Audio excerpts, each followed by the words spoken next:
Welcome to Grobble-on-Peake, a town so precariously perched atop a geological hiccup that even the bogs smell like regret and bad decisions. If you've never heard of it, don't worry. Most maps refuse to acknowledge its existence, and the mayor only speaks in semaphore, so don't expect a welcome sign.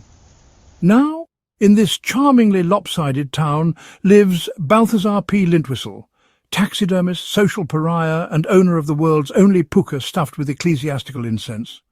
His cottage is less home and more museum of things that should not be. I'm talking monocled mongooses, existentially troubled ferrets, and an owl that blinks at all the wrong moments. Balthazar's love life? Tragic, in the way that only a taxidermist's can be. Once, he loved Clorinda Pickle, a woman who left him for a ventriloquist with a suspiciously Scandinavian puppet. Since then, Balthazar has fed on canned melancholy and boiled suspicion, his heart as hard and unyielding as a 2-week-old scone. He'd even signed up for Cupid's Crutches, the dating service for the romantically disabled, but never got around to filling out the form. Who has time when you're busy labelling failed political experiments and arguing with the bog? Enter Ludmilla Skree.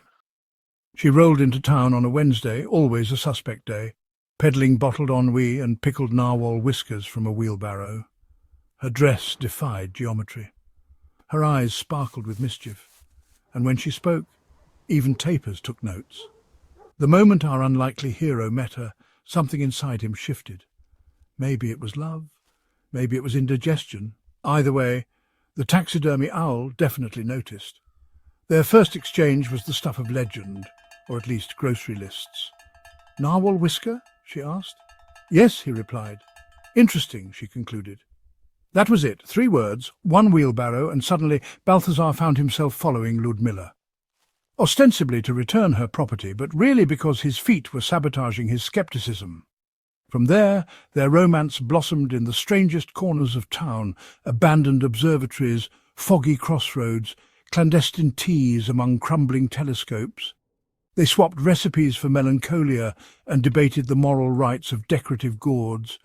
Balthazar even started doodling entrail hearts and scribbling eyebrow-themed haiku. Naturally, the townsfolk of Grobble-on-Peake had opinions, mostly unhelpful. Mrs. Mumple declared their union a sign of the apocalypse, or at least something suspiciously French. But for Balthazar, gossip was just background noise. For the first time since Clorinda, he felt something suspiciously like hope, or maybe liver failure. Hard to say, but either way he liked it.